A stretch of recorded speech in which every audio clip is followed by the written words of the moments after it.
Well, hi there, and welcome to today's session on 5 problems with your SMSF pension documents. My name is Dunn, and today I wanted to take you through both technical elements and practical elements around SMSF pension documentation. Our Smarter SMSF pension documents are arguably the most utilised documents we have on our platform. The reason is because many of our members understand the intricacies and important details as to why we have separate SMSF pension documents compared to what you may be able to access via your SMSF software. And I want to really tie in these areas and elements for you today to make you aware of the differences and what you should be looking out for and how to manage those particular risks. So, this is one of the most common questions that we get. So we're currently preparing our pension documents for clients from within our SMSF software, Class, BGL, Supermate. It is the most efficient way to actually do the work, but the more that I actually read on this topic, the more I'm starting to question whether this is the right approach or not I should be taking for my clients. So what we're going to go through today is to highlight some of these differences and where these potential problems might exist when we look at our Smarter SMSF pension documents, comparing those to the most common ones that we see in the marketplace today.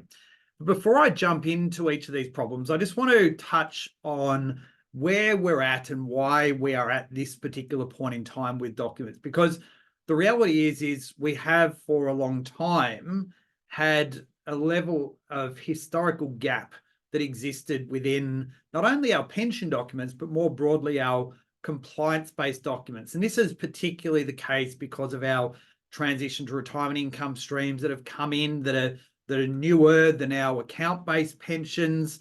And again, we saw changes to those in 07, and naturally, much older client demographic now, we're having to deal with other types of pensions invoked in the event of a member's death, whether that's the continuation of a reversionary pension or forms part of a brand new death benefit income stream that is going to be presented. And when it comes to pensions, and particularly around the death of the member, we know that the history of binding death benefit nominations and the level of risk around the preparation of those documents has really heightened that to such a point that those sort of documents, once provided within SMSF software providers, has clearly been removed. And I can see this getting to the point in the future with SMSF pensions as well. And why? Well, because there is a much greater expectation around the documents and ensuring not only that they comply for income tax purposes and SIS purposes, but also then naturally from an estate planning perspective as well. So we've kind of gone from a simple letter and an exchange of documents that might have transpired with the pensions to now something that has a lot more depth and structure to it to ensure that it can be paid in the way that it's intended to do so. And ultimately, we've seen those software providers come in and sort of provide what I would call a stopgap solution. Now, that stopgap has been some period of time, but my view of this is there is still an unhealthy reliance upon the software provider and the preparation of those documents that arguably do not match or align to any deed. And the fact that they don't match to the deed may then in itself cause some problems in the future.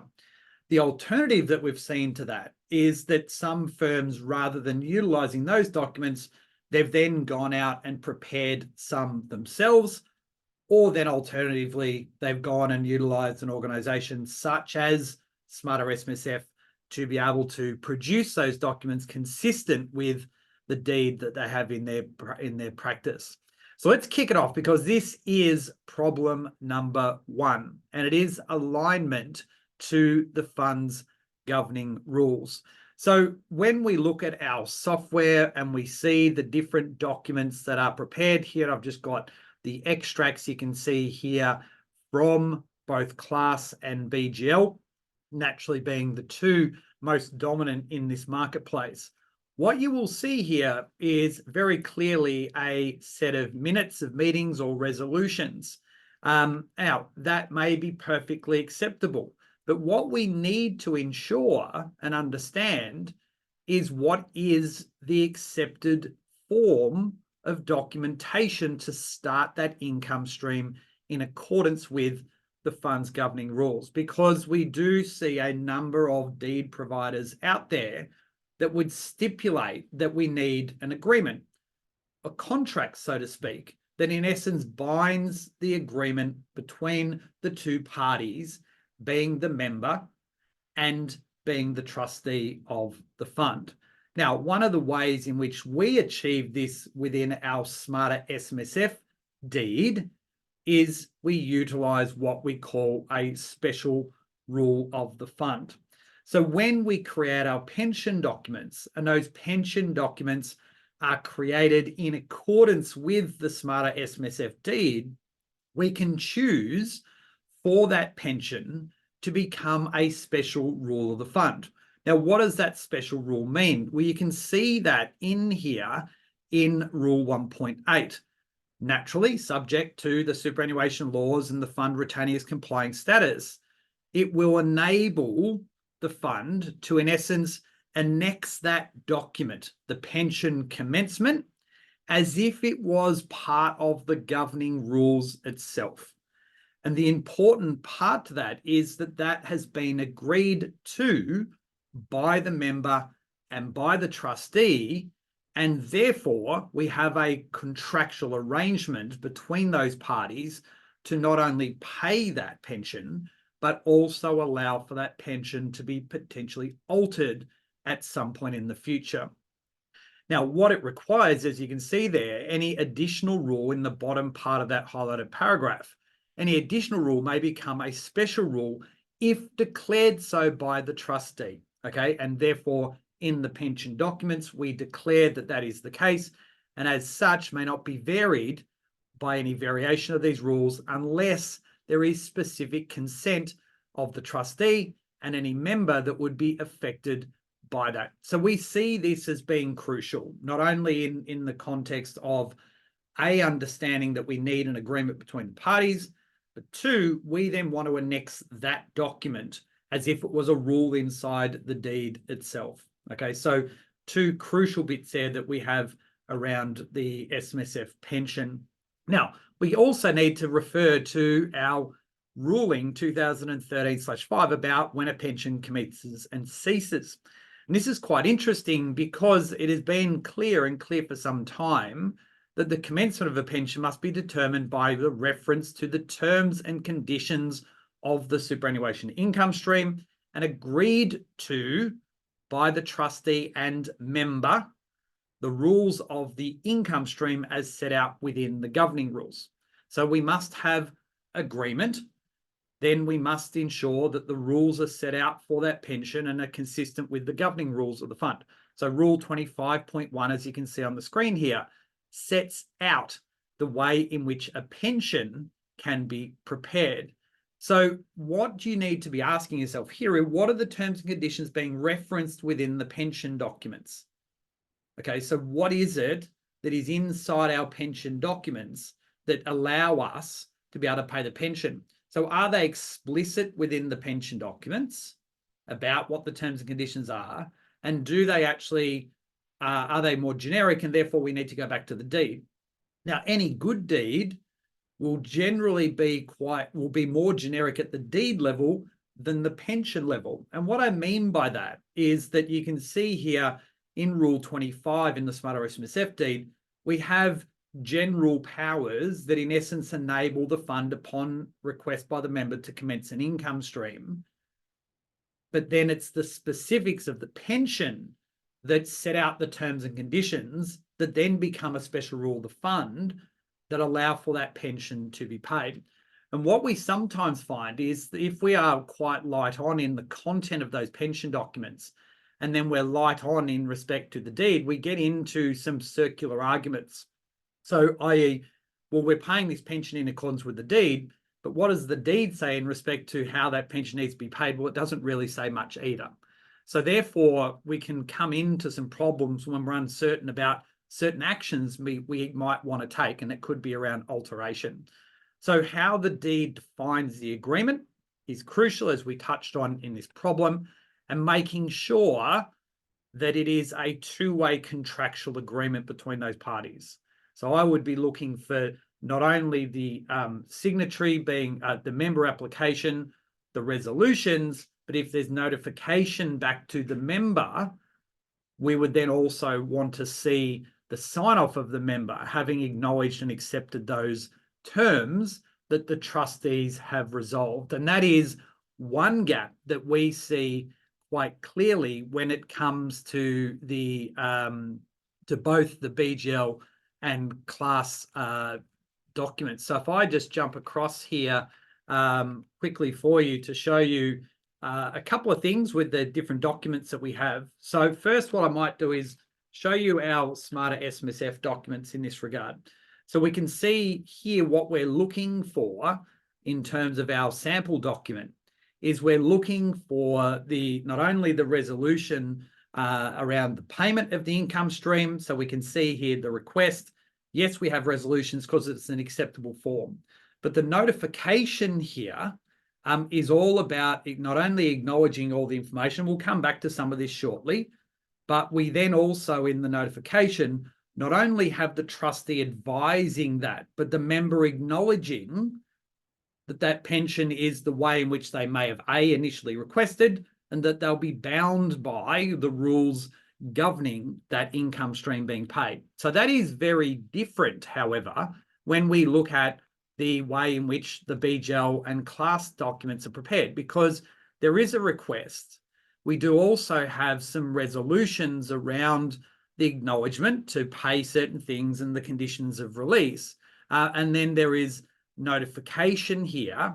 Now, you may argue that that person may be one and the same, but we do also need to remember that they would wear two hats. So from my standpoint, best practice for me, we would, as an absolute minimum, want to ensure that there is some type of member acknowledgement in respect to this pension having been commenced, based upon the trustees having agreed to that request, satisfied the relevant requirements that the individual was entitled, and in that notification, that member would confirm the terms that they had initially requested as well. So to me, there are a number of important steps in that process that we need to make sure are absolutely adhered to.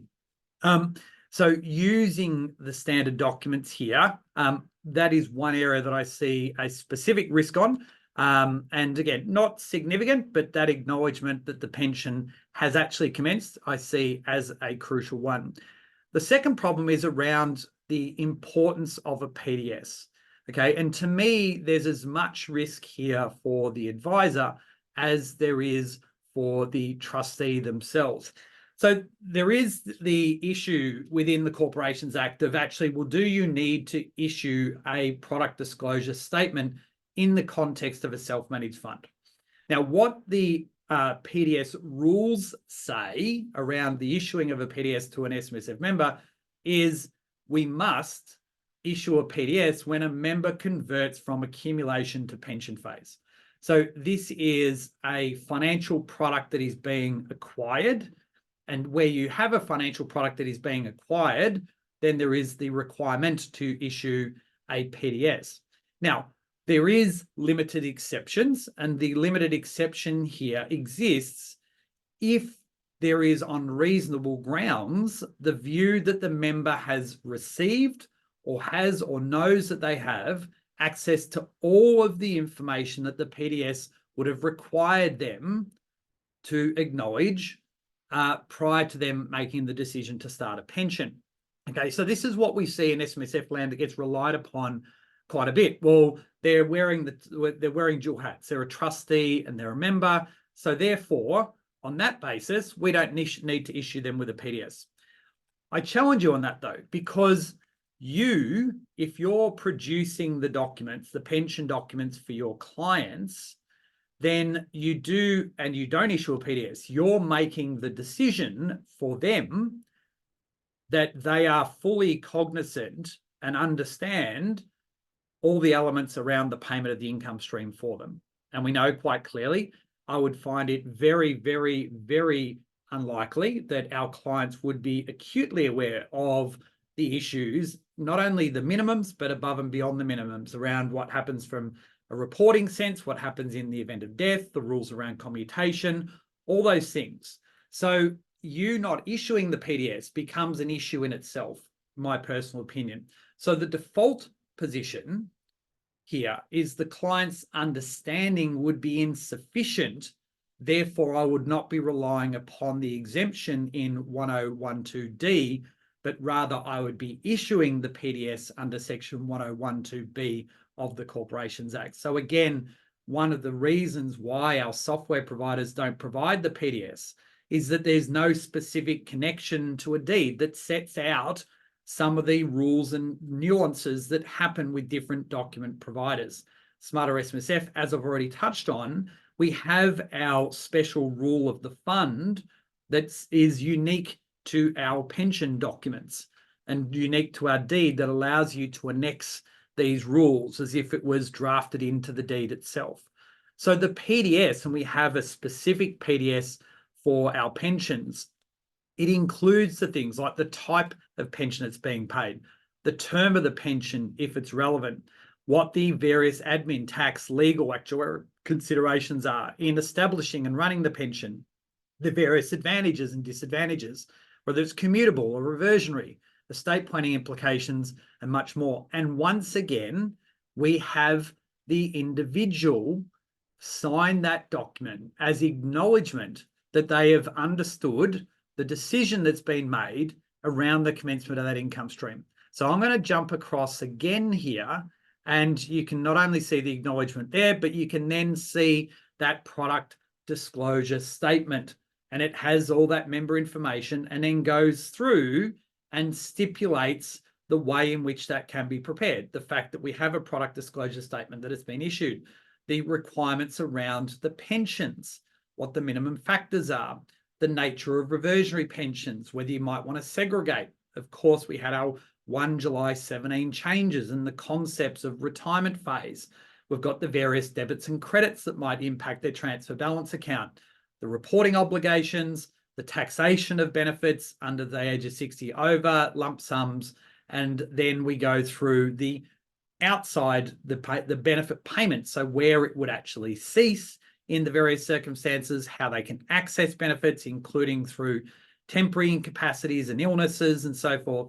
And then each and every year, we update this schedule here that has all of the various thresholds and rates each and every year as well. So that becomes the important framework that our clients need to understand based upon that pension that has been started. And again, when we go to our pension documents here, there is no reference and no document in itself when it comes to that specific PDS, I should say, having been issued. So again, another problem that I see with the pension documents. Now, let's keep moving on and move to problem number 3.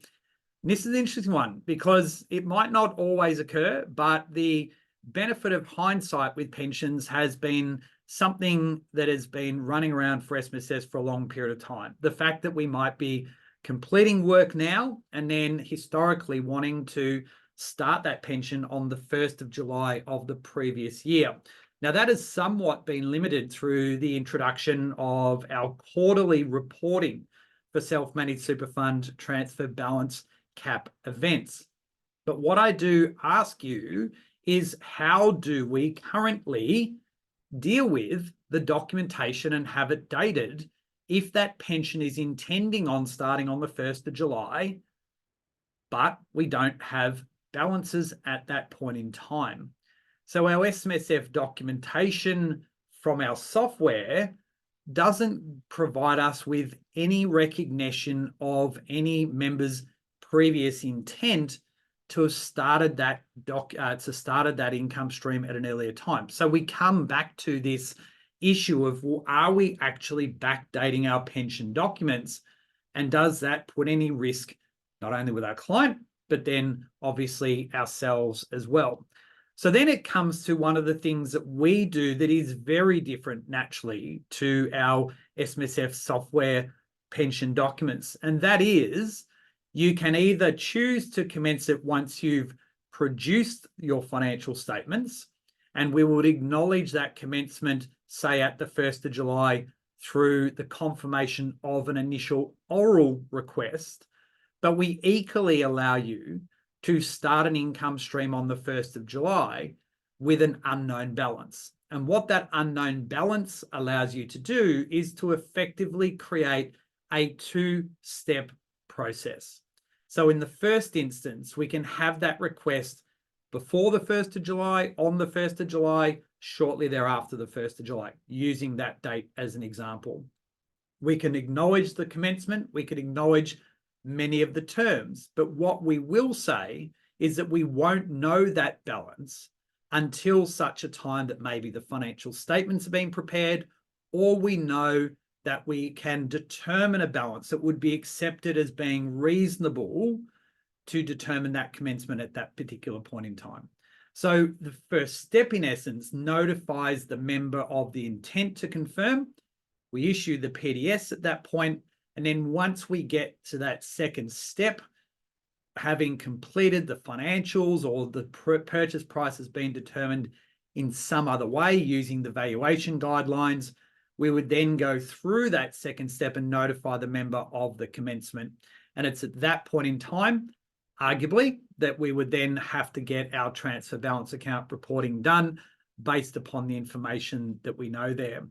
And from our point of view, this is one of the things that we have rolled out in the past 15 months or so. And this came off a member of ours who had clients that had been relying upon our oral request documents.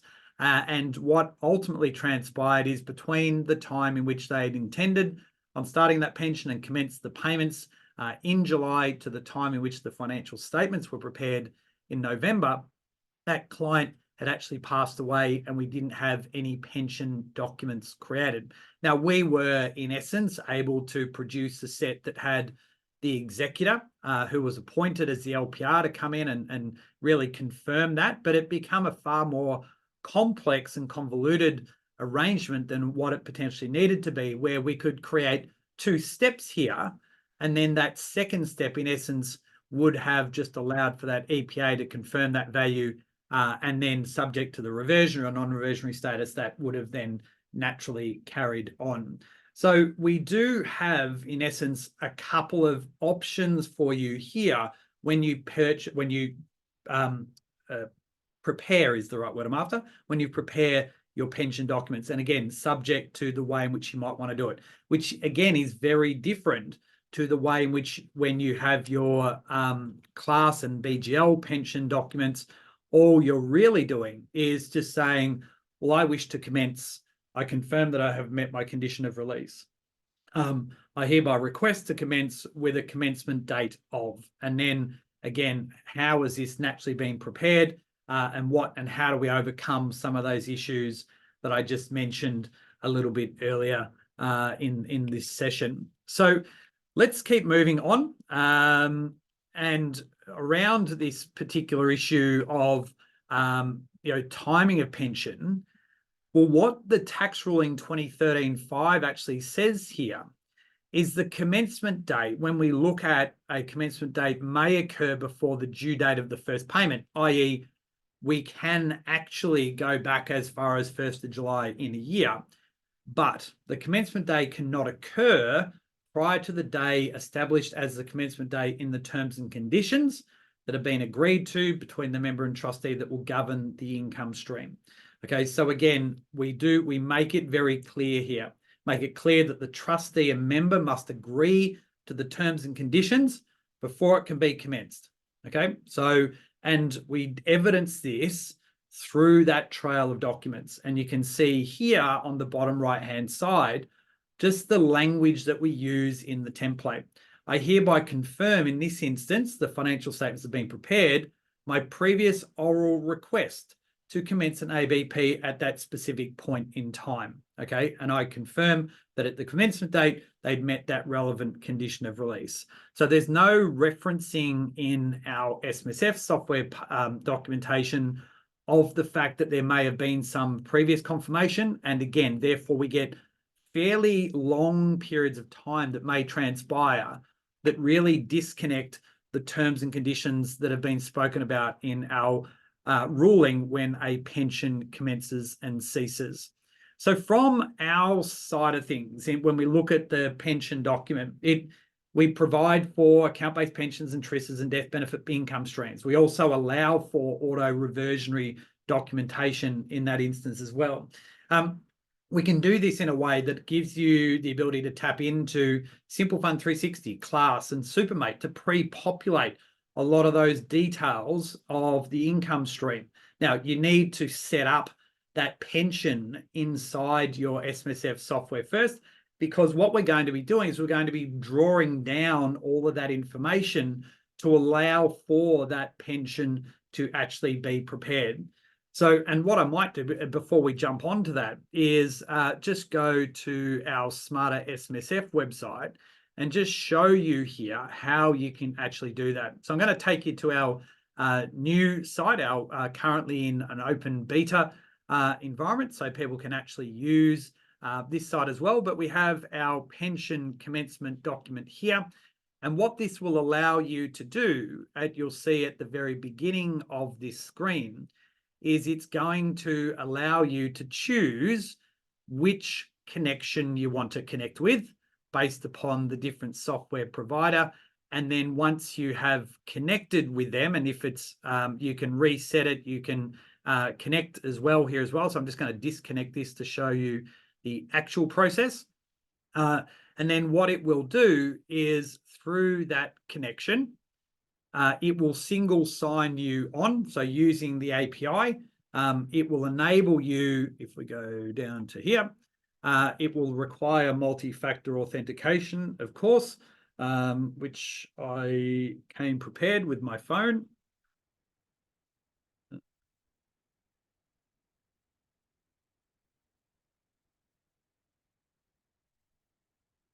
It will confirm the connection that you have with the number of funds and so forth that you've got on file.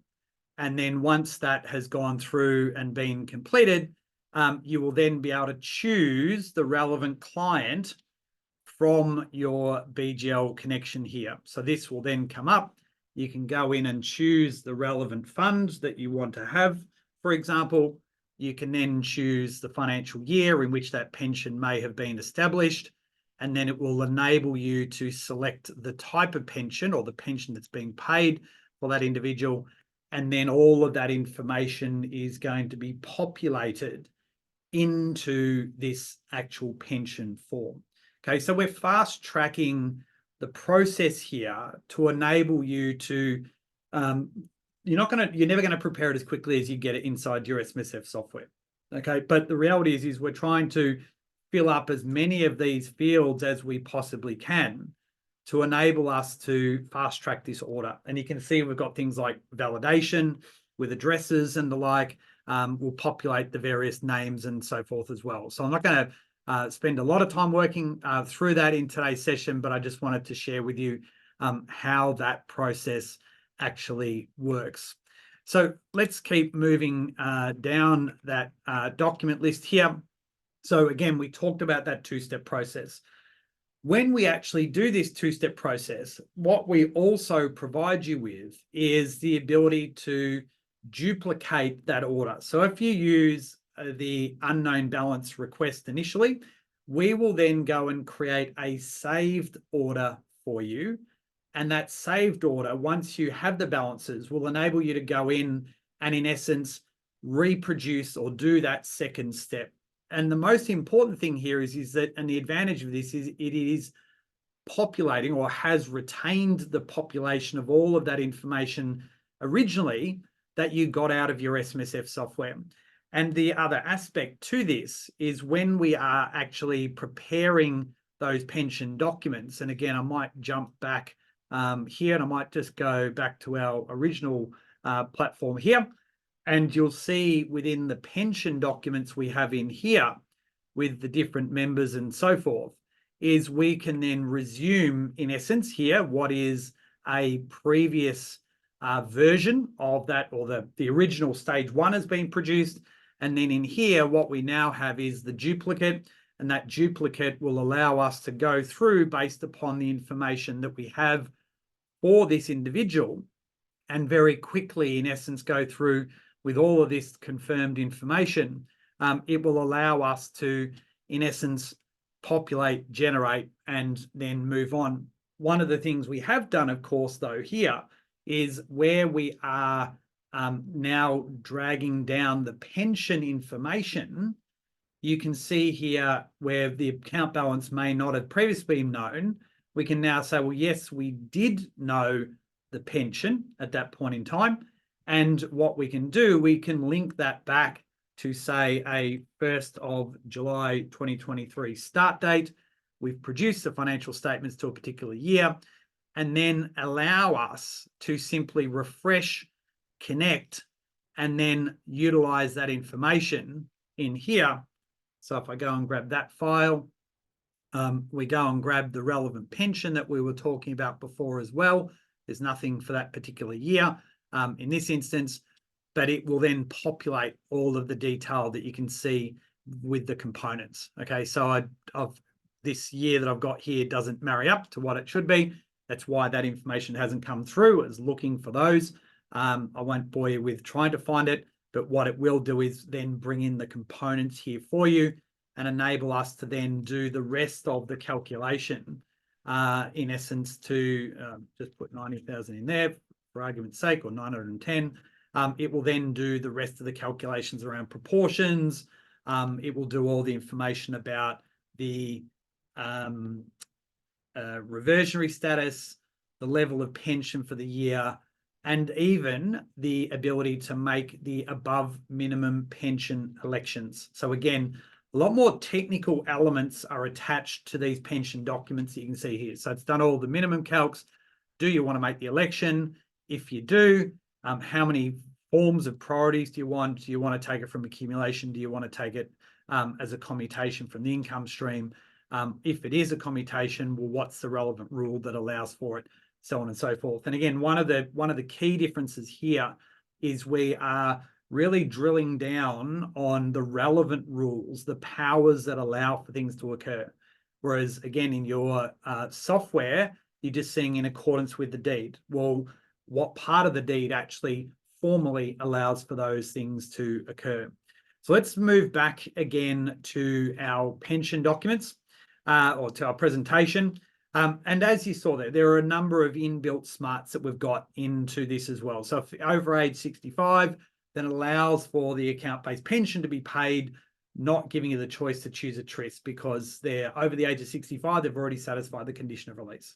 Okay, and again, if they've satisfied the condition of release, we're not going to be able to fill in preserved and restricted non-preserved elements, because you can only have unrestricted non-preserved benefits at that point in time. So again, just takes away some of the technical issues that you might not be sure about through the form preparation, which again allows different team members to do potentially the preparation of that work, and then can be led to more manager end review. So problem 4 here for me is around pension level discretion. Now you're probably saying to me, well, what do you mean? We can take a minimum, and in TRISs there's obviously maximums. So the question here is all about what level of discretion is provided within your pension documents.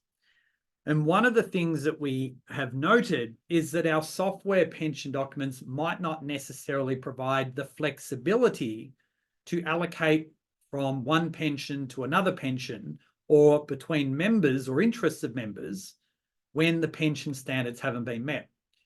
And what we need to note here is that when we establish our pensions, if it is notated as monthly, then the payments should be paid monthly to meet the payment standards of the income stream. And you can see here, there's an ATO reference to this, and this is really going in and providing some framework around the guidance in TR 2013-5. And this example is quite interesting because we have one member has two different pensions, so two interests, and the trustee does not satisfy the minimum pension for one, but does for the other. So member A is currently in receipt of two pensions from their fund. The member has withdrawn an amount in excess of the minimum required from their first pension, but failed to meet the minimum required from pension 2.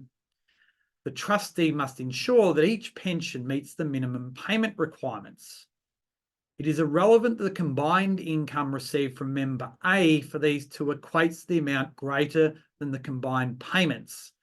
Subject to satisfy the conditions, the trustee may be able to apply the concession to treat having fallen short on 2 around the underpayment. So this is in respect to where the pension minimum is failed. So what we're saying here is we have overpaid on pension A, or 1, but underpaid on pension 2.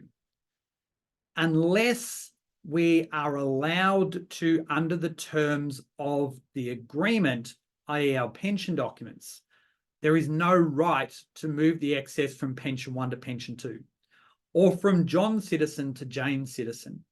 And this is one of the crucial areas with our pension documents that stand out. So one is we wish to request at least the minimum for the year. We don't specify, you can specify, but we don't specify an amount. We want to pay at least the minimum. And BGL at least acknowledge this within their pension documents. Okay, so I wish to take at least, you'll see here, the payments to be made, no, this is, go to this one. I wish to withdraw at least my minimum, okay? And so they've listened to me, which is great, and would not exceed my maximum for that period, okay? So how has that been taken? And we go through and we look again as resolved for the current year of at least 12,800 in the frequency of at least an annual payment. When we go to our class ones, what's quite interesting in here is that I wish to take a minimum for 9540 with payments to be made on a monthly basis.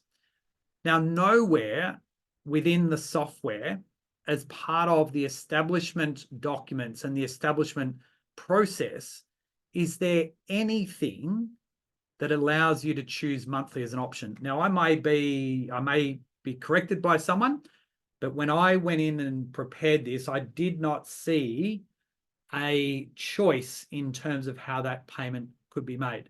But what it has done by default is that it has established here that there is an obligation, in essence, to make monthly payments, or the payment will be made on a monthly basis. Okay, so it does then raise the question, well, what do we do in the event that in this fund, we pay more than the minimum to this member, but we've had a shortfall to another member? And again, when it comes back to the Smarter SMSF documents, so if I revert to, I keep going backwards and forwards on all the screens. If I go into here, we make it very clear that it is entirely based upon trustee discretion. We want to ensure that it gives the trustee absolute, unfettered power and control around how those payments can be allocated to ensure that the obligations in the fund have actually been met. Okay, so we'll give the ability to pay at least the minimum. So we get our tax exemption, but we will always ensure that we want to have absolute discretion resting with the trustee so that in most instances we don't end up failing the pension, and we can then allocate between the relevant parties where we may need to do so. And I think that gets lost on a lot of people. Can we just reallocate between different pensions and the like? It is not that simple. If we have a binding agreement to pay an amount and pay it monthly, and we then don't do that, in essence, what we've created is we've created a breach of the payment standards. Okay, it doesn't mean we lose our exemption necessarily, but it does raise some of the issues as to whether that pension is correctly on foot or not. So let's now move on to our last one. And this really links itself back to our initial problem number one about alignment to the SMSF deed. And the fact that we have really this concept of a special rule that sits within the fund as well. And one of the gaps that we see here, and the importance of this concept of a special rule and the ability to change midstream, is around reversionary beneficiaries. And not only the beneficiary itself, but also things like with the capacity and the percentage that we might, or the dollar amount that we might want to be able to provide to that individual. So again, if we look at our software, it will simply enable a reversionary for one to the other. It doesn't allow us to have some sort of discretionary reversionary based upon dollar amount, based upon percentage, maybe do a transfer balance cap and so forth. If we don't have a contractual arrangement between the relevant parties, then we have no ability to change the terms of a pension midstream. And that midstream may be important to add a reversionary or even remove a reversionary. In our SMSF days recently, we've been talking about this impact around our $3 million Division 296 tax, and the fact that non-reversionaries may end up in a better position than non-reversionary pensions. So one of the things, if we don't actually have the ability to change that pension midstream because of the way the documents can be prepared, and the ATO has previously written on this, that you can only change a midstream subject to the terms and conditions of the pension and the deed, then you may actually prejudice in some instances some of these older pensions, either A, in the context of age pension, but more importantly, B, the Commonwealth Seniors Health Card, because those pre-1 January 2015 pensions are basically grandfathered from the rules that exist today. So the only way, if we need to make changes via commutation or repurchase, you blow up the grandfathering that existed around those. So what we would like to do is have a contractual amendment, or an amendment to the contractual agreement between the trustee and the member. And again, it is going to be all predicated on the way in which those pension documents were drafted originally. So that's probably the key one that I see there, that again, we don't necessarily know for sure that we would be able to make that change under our SMSF software documents. And you can see here, there are a number of other things that we have enabled within our pension commencement. So dealing with asset segregation, you have the flexibility to do that. The fact that you can make that election around the payment of amounts greater than the minimum in the year and the order of decisions and so forth. And the fact that all of that stuff must be prospective in its nature with commutations, otherwise we fail 2013-5. And one of the other things that we're working on is the ability to deal with the signing of documents where they're unable to sign, such as through incapacity. So we are currently working on adding EPAs into that, rather than simply having the member and the trustee sign in their own name as well. So there are a range of things here, as you will have seen as I walk through the forms before, that we have it embedded smarts. So purchasing with the entire balance, purchasing with a purchase price. The unknown balances we've spoken about, does a lot of the proportionate calculations, does all the minimum calculations, did all the minimums, the temporary minimums as well. And obviously we're back to normalized minimums, the flexibility as we talked about in the payments and the elections, the reversionary information, as I've touched on as well, by percentage, dollar amount into TBC, and the segregation as well. So one of the other things here is you might have clients that don't actually do it in accordance, don't use Smarter SMSF deed at this point in time. And therefore the question is, well, can we still produce these pension documents? And the short answer is yes, you can. What we will produce, though, is a more generic set, but a lot more detailed and in-depth than what you would see with your SMSF software documents. And the main differences, in essence, are two parts. One is the fact that the pension becomes a special rule of the fund, And the other concept is around what we call our paramount document. And that paramount document ultimately sits alongside our special rule and says, well, is this pension document outrank any other document in the event that there's a conflict between two documents?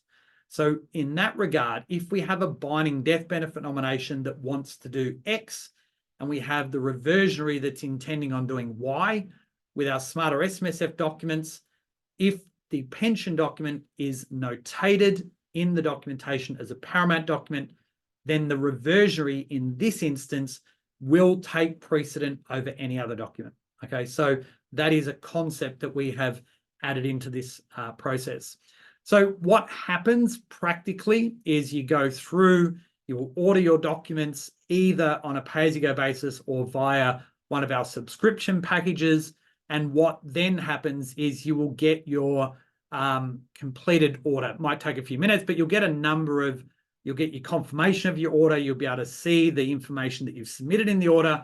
But if you're doing a two-step process, what we have also introduced here is this important step around the two-step process of our pension. So we have, in essence, created that saved order, as we said before, that enables you, once that balance is known, you can go back and finalize that second step and then go through and generate that second round of pension documents as well. So what you do have is, once you go in, I might just jump back to the site quickly here, is you'll then, as I said, you'll get that document will be added into the saved orders.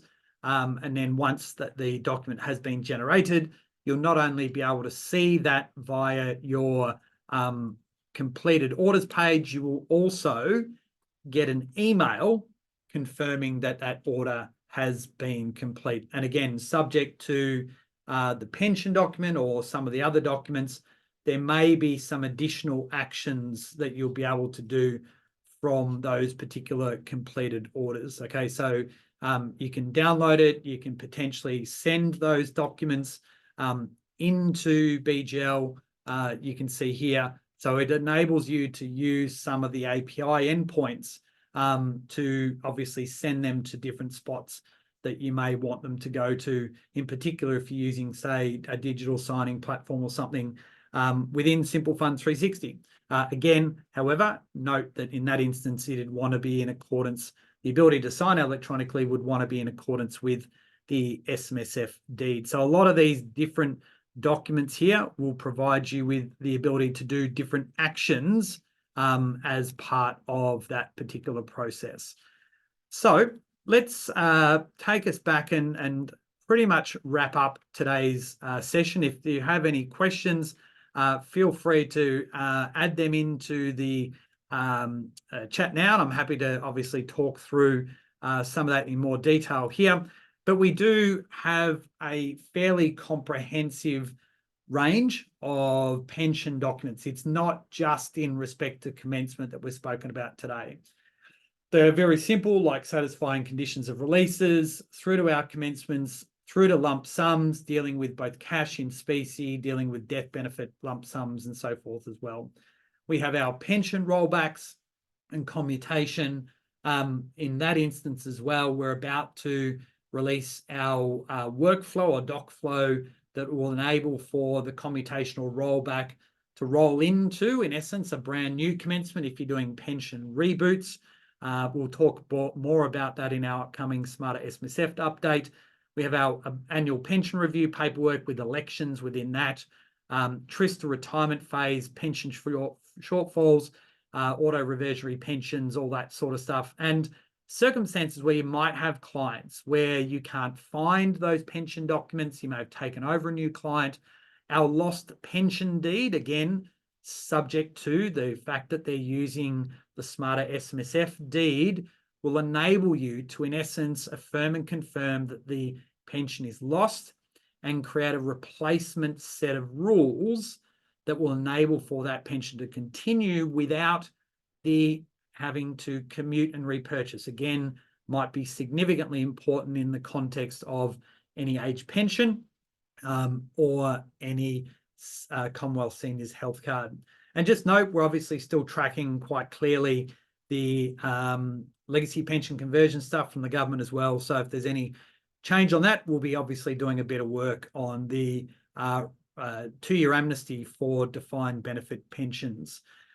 We do naturally allow you to order any of these documents around pensions, legal documents, compliance documents on a PAYG basis, but we do have very competitive document subscriptions subject to the number of documents and the size of funds that you have within your organization. So if you do have any questions about thinking about using the pension documents and trying to understand how many documents you might actually use and so forth, then you can get in contact with David. David runs our sales and business development, and he'd be more than happy to have a chat with you about what that looks like, potentially give you some trial documents to go and order, 1 or 2 as well, and then hopefully get you going into something that looks much more like a streamlined way in which you could produce your documents around pensions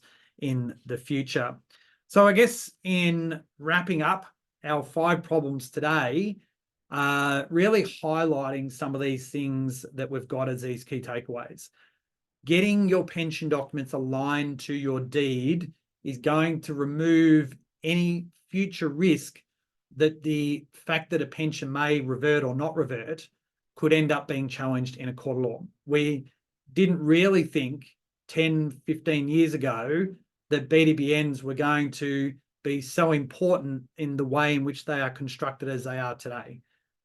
We saw our software providers historically stick a template inside the software and go, yeah, no worries, just fill out a BDBN, right? The reason why these have been removed is all about managing risk.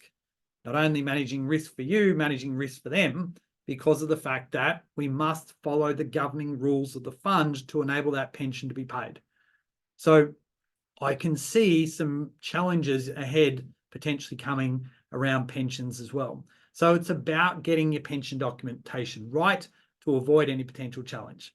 But you can see within pensions, they're not just set and forget anymore. So there are some opportunities strategically wise that we want to take advantage of.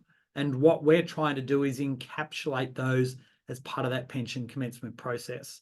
And again, we recognize you're never going to be able to do it as fast as the pension documents you can get out of your software, but the automation allows us to do it as quickly and as effectively as we can. And the fact that we're using that data along with the IP of what we have in our Smarter SMSF documents, it enables it to be done by various parties within the organization, reducing error risk because we're not having that information keyed in, and technology smarts that don't allow you, for example, to start a transition to retirement income stream if the member's already 69 years of age. So these are all the things that we recognize. We're trying to save you time without compromising on the quality of the documents, the fact that they align to the deed, and then managing the risk both to your client and then naturally to you. So hopefully today's session has given you some good insights, a few things to think about that you might not have previously thought about before with your SMSF pensions. So we have a number of events coming up. So you can see these on the screen now. Our next one will be on the 9th of April, where we're going to be talking about our new Smarter Legal Review service. So if you need to have amendments to documents, you want legal sign-off, you might need deeds of rectification, for example. We're going to be walking you through with Chris Hill from Hill Legal, all of those different things. We'll be talking more about platform updates and a range of things, in particular that workflow, doc flow thing I spoke about earlier with the pension reboots in our Smarter SMSF update, including some of the work we're doing on the AI front. You may have seen that on the screen as I was in the platforms earlier. And we also have our 8th of May, one of our most popular webinars for the year on SMSF tax planning. So that pretty much wraps us up for today. If there are no questions, which there aren't, so I've either, as I always say, I've either made it abundantly clear to you how it works, or I have totally bamboozled you. In either way, we don't have any questions, so I'm going to leave it there. Thank you once again for joining me for today's session. If you do have anything that you might think of later, you can get in contact with us at team@smartersmsf.com. Have a great rest of the week. Catch you soon. Bye for now.